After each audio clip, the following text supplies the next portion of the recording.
پەرچێوەشدا لیژنەی شارەزایانی ئەنجومەنی نوێنەرانی عێراق کە بۆ دەستنیشانکردنی ئەندامانی نوێی ئەنجومەنی کۆمیسیۆنی باڵای هەڵبژارنەکانی عێراق پێکهێنراوە وادەی بڵاوکردنەوەی فۆرمی خۆکاندیدکردنی ئاشکرا کرد. دوای هەڵبژاردننی زانا ڕۆستایی بە بڕیاردەری لیژنەی شارەزایان لە ئەنجومەنی نوێنەرانی عێراق لیژنەکە ئاشکرای کرد فۆرمی تایبەت بە خۆکاندیدکردنی بۆ ئەندامێتی ئەنجومەنی کۆمسیاران ئامادە کردووە و لە ڕۆژی 1 نیسانی داهاتوو بۆ ماوەی 10 ڕۆژ دەرگای خۆپاڵاوتن بۆ ئەندامێتی ئەنجومەنی کۆمیسیۆنی باڵای هەڵبژارنەکان دەکرێتەوە. بەپێی زانیاریەکانی پێیان بڵاوکردنەوەی فۆرمەکە لە ڕێگەی ئینتەرنێتەوە دەبێت و لەگەڵ بڵاوکردنەوەشیدا مەرجەکانی خۆکاندیدکردن ئاشکرا دەکرێن.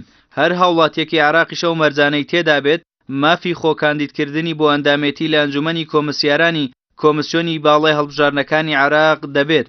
جموجۆڵەکانی پەرلەمانی عێراق بۆ گۆڕانکاری لە ئەنجومەنی کۆمیسیۆنی هەڵبژارنەکانی عێراق لە کاتێکدا ئەنجومەنی ئێستای کۆمیسیۆن مانگی ئەیلولی داهاتووی وەک وادەی بەڕێوەچوونی هەڵبژاردننی ئەنجومەنی پارێزگاکانی عێراق دەستنیشان کردووە.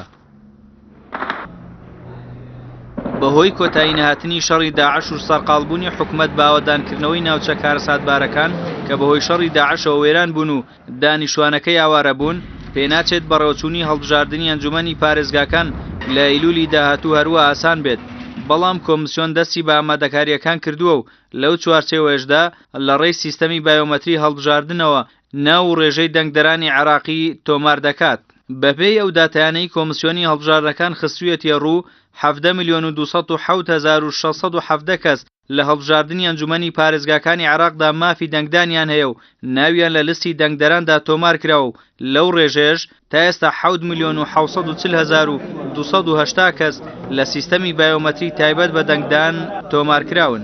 ئامادەکاریەکانی کۆمیسیۆنی هەڵبژاردن بۆ ئەنجامدانی هەڵبژاردن و هەوڵەکانی ئەنجومەنی نوێنەران بۆ گۆڕانکاری لە ئەنجومەنی کۆمسیاران لە کاتێکدان تا ئێستا یەکلانە بۆتەوە پرۆسەی هەڵبژاردننی ئەنجومەنی پارێزگاکان لە وادەی خۆیدا لە مانگی ئەیلولی داهاتوو بەڕێوە دەچێت یا دوا دەخرێت و لەگەڵ هەڵبژاردننی پەرلەماندا لە ساڵی 2018 بەڕێوە دەچێت. ئەمە جگە لەوەی هەڵبژاردنەکە کە بڕیارە بۆ ئەنجومەنی پارێزگاکان لە عێراق بەڕێوە بچێت پارێزگاکانی هەرێمی کوردستان و هەردوو پارێزگای کەرکووک و نەینەوە ناگرێتەوە و پرۆسەکە تەنها لە 13 پارێزگای عێراق بەڕێوە دەچێت.